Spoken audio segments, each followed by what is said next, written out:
Hi friends, today I am going to introduce a new topic, ultrasonic interferometer, which is a simple and direct device which yields accurate and consistent data from which we can determine the velocity of ultrasonic sound in liquid medium with high degree of accuracy. So the main aim of ultrasonic interferometer is to determine the velocity of ultrasonic wave in CCL4 and hence to calculate the compressibility of CCL4. Next, we can enter the theory section, that is, sound is produced by mechanical vibration and it requires a medium to travel. In a higher medium, it travels faster, and denser medium, it travels slower. Air is a denser medium compared to water, and sound travels towards air than in water depending upon the density of medium, and its bulk modulus, the sound velocity, varies.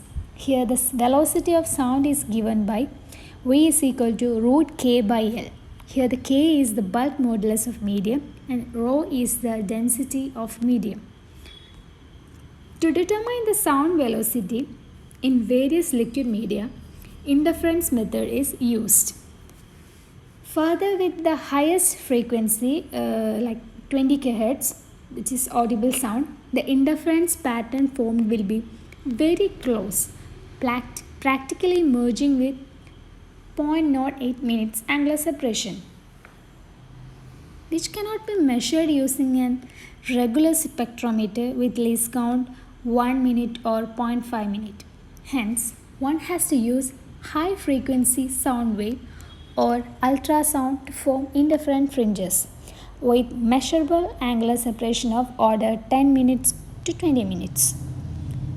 Here, when the sound travels from liquid medium, molecules of liquid start vibrating perpendicular to the direction of propagation depending on the density and its bulk modulus. The amplitude and frequency of vibration will be changed. Hence, the velocity of sound is different for different liquids. Here I am going to introduce a new term, aquagrating. It is a rectangular glass vessel. It is made by joining optically plane glass plates. So the glass vessel is illuminated by a monochromatic light perpendicular to its length. A quartz crystal is placed inside the vessel immersed in an organic liquid like CCl4. The crystal is excited by high frequency, high voltage sine wave. When the input sine wave frequency becomes equal to this crystal frequency, maximum power is transferred from the source to the crystal.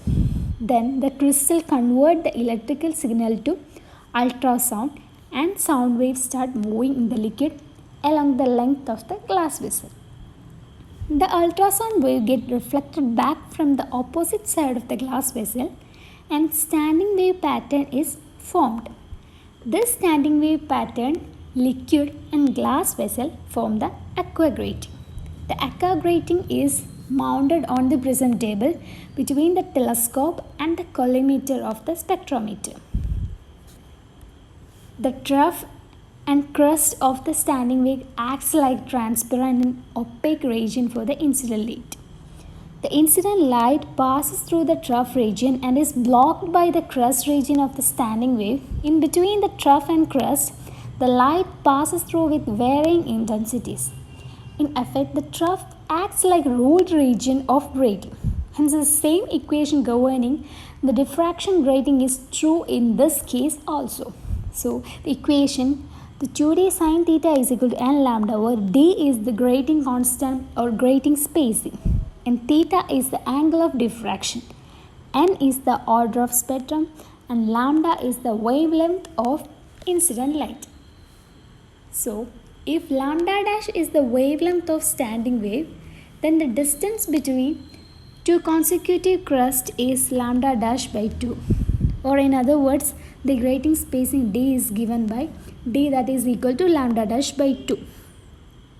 Substituting this d in above equation, we get lambda dash, that is equal to n lambda by sine theta.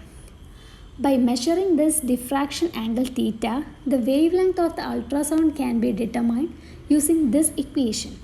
So the velocity of the ultrasound is given by V is equal to F lambda dash, where F is the frequency of ultrasound wave, lambda is wavelength of ultrasound wave, and finally the adiabatic compressibility is given by beta, that is equal to 1 by V square rho equal to 1 by K.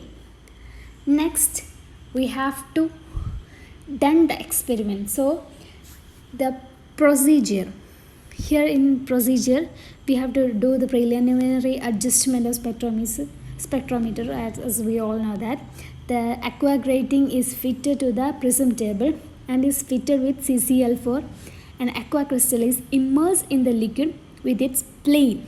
We should consider that with its plane perpendicular to the incident light through collimator.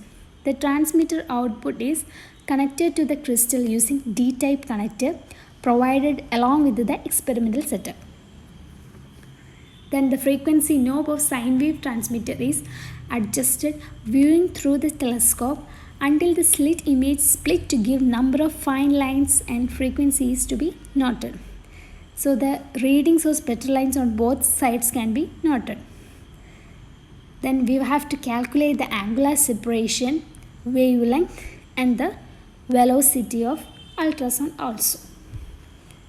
From this, I got a results that the velocity of ultrasonic sound wave in CCl4 is 908.96 meter per second, and bulk modulus of CCl4 denoted by K, that is 1.31 into 10 raised to 9 Pascal. Compressibility, which is denoted by beta, that is 7.59 into 10 raised to minus 10. So that's all about my topic. Thank you.